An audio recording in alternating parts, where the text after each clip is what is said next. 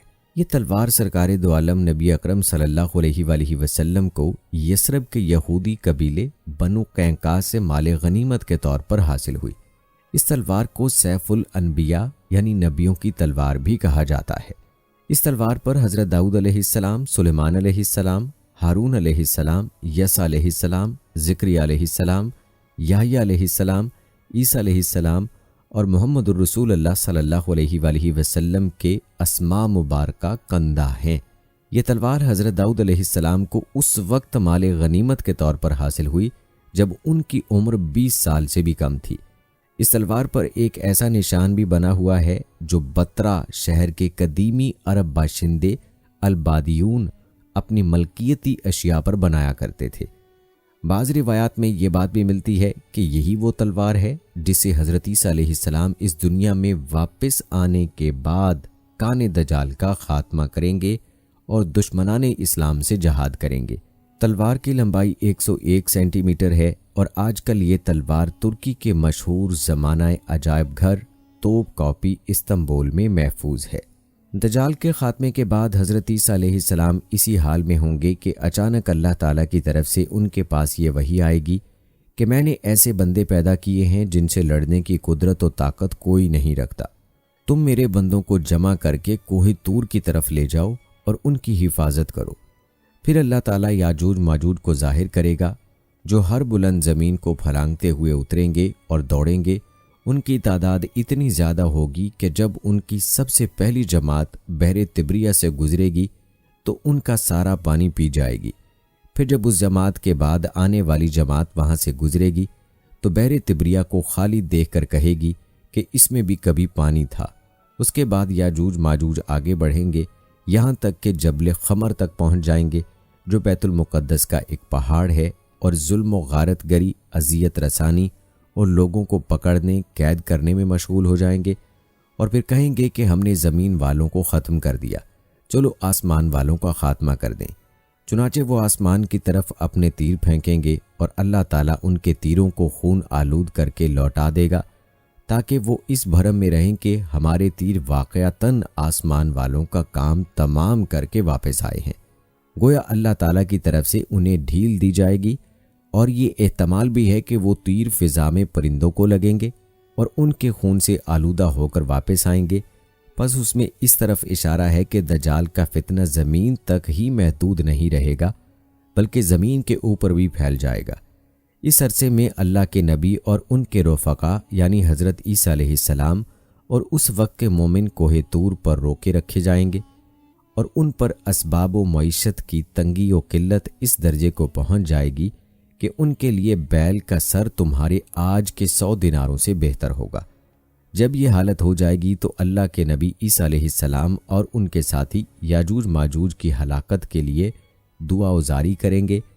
پس اللہ تعالیٰ ان کی گردنوں میں نغف یعنی کیڑے پڑ جانے کی بیماری بھیجے گا، جس سے وہ سب یک بارگی اس طرح مر جائیں گے جس طرح کوئی ایک شخص مر جاتا ہے، یعنی نغف کی بیماری کی شکل میں ان پر خدا کا قہر اس طرح نازل ہوگا کہ سب کے سب ایک ہی وقت میں موت کے گھاٹ اتر جائیں گے۔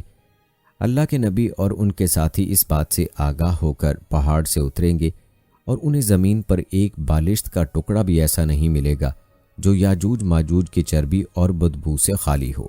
اس مصیبت کے دفع کے لیے حضرت عیسیٰ علیہ السلام اور ان کے ساتھی اللہ سے دعا کریں گے۔ تب اللہ تعالیٰ اونٹ کی گردن جیسی لمبی گردنوں والے پرندوں کو بھیجے گا جو یاجوج ماجوج کی لاشوں کو اٹھا کر جہاں اللہ کی مرضی ہوگی اٹھا کر پھینک دیں گے۔ ایک اور روایت میں یہ ہے کہ وہ پرندے ان لاشوں کو فابل میں ڈال دیں گے۔ فابل یہ دراصل ایک جگہ کا نام ہے جو بیت المقدس کے علاقے میں واقع ہے۔ دوسرے معنی گڑھے کے ہیں اور ایک معنی پہاڑ سے گرنے کے ہیں، اور مسلمان یاجوج ماجوج کی کمانوں، تیروں اور ترکشوں کو 7 سال تک چلاتے رہیں گے۔ پھر اللہ تعالیٰ ایک زوردار بارش بھیجے گا جس سے کوئی بھی مکان، خواہ وہ مٹی کا ہو یا پتھر کا اور خواہ صوف کا ہو، نہیں بچے گا۔ وہ بارش زمین کو دھو کر آئینے کی طرح صاف کر دے گی۔ پھر زمین کو حکم دیا جائے گا کہ اپنے پھلوں یعنی اپنی پیداوار کو نکال اور اپنی برکت کو واپس لا۔ چنانچہ زمین کی پیداوار اس وقت اس قدر بابرکت اور با افراد ہوگی کہ 10 سے لے کر 40 آدمیوں تک کی پوری جماعت ایک انار کے پھل سے سیراب ہو جائے گی، اور اس انار کے چھلکے سے لوگ سایہ حاصل کریں گے۔ نیز دودھ میں برکت دی جائے گی، یعنی اونٹ اور بکریوں کے تھنوں میں دودھ بہت ہوگا، یہاں تک کہ دودھ دینے والی ایک اونٹنی لوگوں کی ایک بڑی جماعت کے لیے کافی ہوگی۔ دودھ دینے والی ایک بکری آدمیوں کی ایک چھوٹی سی جماعت کے لیے کافی ہوگی۔ 12 لوگ اس طرح کی خوشحال اور امن و چین کی زندگی گزار رہے ہوں گے کہ اللہ تعالیٰ ایک خوشبودار ہوا بھیجے گا جو ان کی بغل کے نیچے کے حصے کو پکڑے گی، یعنی اس ہوا کی وجہ سے ان کی بغلوں میں درد پیدا ہوگا، اور پھر ہوا ہر مومن اور ہر مسلمان کی روح قبض کر لے گی، اور صرف بدکار اور شریر لوگ دنیا میں باقی رہ جائیں گے جو آپس میں گدھوں کی طرح ہو جائیں گے، اور انہی لوگوں پر قیامت قائم ہوگی۔ اس پوری روایت کو مسلم رحمہ اللہ علیہ نے نقل کیا ہے۔ اب ویڈیو میں دوستو حضرت عیسیٰ علیہ السلام کے 4 معجزات کے حوالے سے بھی بات کرتے ہیں۔ دوستو حضرت عیسیٰ علیہ السلام نے بنی اسرائیل کے سامنے اپنی نبوت اور معجزات کا اعلان کرتے ہوئے یہ تقریر فرمائی جو قرآن مجید کی سورہ آل عمران میں ہے کہ رسول ہوگا بنی اسرائیل کی طرف یہ فرماتا ہوا کہ میں تمہارے پاس ایک نشانی لایا ہوں تمہارے رب کی طرف سے کہ میں تمہارے لیے مٹی سے پرند کی سی مورت بناتا ہوں، پھر اس میں پھونک مارتا ہوں تو وہ فوراً پرند ہو جاتی ہے اللہ کے حکم سے، اور میں شفا دیتا ہوں مادرزاد اندھے اور سپید داغ والے کو، اور میں مردے جلاتا ہوں اللہ کے حکم سے، اور تمہیں بتاتا ہوں جو تم کھاتے اور جو اپنے گھروں میں جمع رکھتے ہو، بے شک ان باتوں میں تمہارے لیے بڑی نشانی ہے اگر تم ایمان رکھتے ہو۔ اس تقریر میں آپ نے اپنے 4 معجزات کا اعلان فرمایا۔ نمبر 1، مٹی کے پرند بنا کر ان میں پھونک مار کر ان کو اڑا دینا۔ نمبر 2، مادرزاد اندھے اور کوڑی کو شفا دینا۔ نمبر 3، مردوں کو زندہ کرنا۔ نمبر 4، اور جو کچھ کھایا اور جو کچھ گھروں میں چھپا کر رکھا اس کی خبر دینا۔ اب دوستو ان معجزات کی کچھ تفصیل بھی سن لیجئے۔ جب بنی اسرائیل نے یہ معجزہ طلب کیا کہ مٹی کا پرندہ بنا کر اڑا دیں تو حضرت عیسیٰ علیہ السلام نے مٹی کے چمگادڑ بنا کر ان کو اڑا دیا۔ حضرت عیسیٰ علیہ السلام نے پرندوں میں سے چمگادڑ کو اس لیے منتخب فرمایا کہ پرندوں میں سب سے بڑھ کر مکمل اور عجیب و غریب یہی پرندہ ہے، کیونکہ اس کے آدمی کی طرح دانت بھی ہوتے ہیں اور یہ آدمی کی طرح ہنستا بھی ہے، اور یہ بغیر پر کے اپنے بازوؤں سے اڑتا ہے، اور یہ پرندہ جانوروں کی طرح بچہ جنتا ہے اور اس کو حیض بھی آتا ہے۔ روایت ہے کہ جب تک بنی اسرائیل دیکھتے رہتے یہ چمگادڑ اڑتے رہتے، اور اگر ان کی نظروں سے اوجھل ہو جاتے تو گر کر مر جاتے تھے۔ ایسا اس لیے ہوتا تھا تاکہ خدا کے پیدا کیے ہوئے اور بندہ خدا کے پیدا کیے ہوئے پرند میں فرق اور امتیاز باقی رہے۔ اسی طرح دوستو مادرزاد اندھوں کو شفا دینے کے حوالے سے روایت ہے کہ ایک دن میں 50 اندھوں اور کوڑھیوں کو آپ کی دعا سے اس شرط پر شفا حاصل ہوئی کہ وہ ایمان لائیں گے۔ اسی طرح روایت ہے کہ آپ نے 4 مردوں کو زندہ فرمایا۔ نمبر 1، آزر اپنے دوست کو۔ نمبر 2، ایک بڑھیا کے لڑکے کو۔ نمبر 3، ایک عشر وصول کرنے والے کی لڑکی کو۔ اور نمبر 4، حضرت سام بن نوح علیہ السلام کو۔ سب سے پہلے بات کرتے ہیں آزر ان کے دوست کی۔ یہ حضرت عیسیٰ علیہ السلام کے ایک مخلص دوست تھے۔ جب ان کا انتقال ہونے لگا تو ان کی بہن نے آپ کے پاس قاصد بھیجا کہ آپ کا دوست مر رہا ہے۔ اس وقت آپ اپنے دوست سے 3 دن کی دوری کی مسافت پر تھے۔ آزر کے انتقال و دفن کے بعد حضرت عیسیٰ علیہ السلام وہاں پہنچے اور آزر کی قبر کے پاس تشریف لے گئے، اور آزر کو پکارا تو وہ زندہ ہو کر اپنی قبر سے باہر نکل آئے اور برسوں زندہ رہے اور صاحب اولاد بھی ہوئے۔ بڑھیا کا بیٹا یہ مر گیا تھا اور لوگ اس کا جنازہ اٹھا کر اس کو دفن کرنے کے لیے جا رہے تھے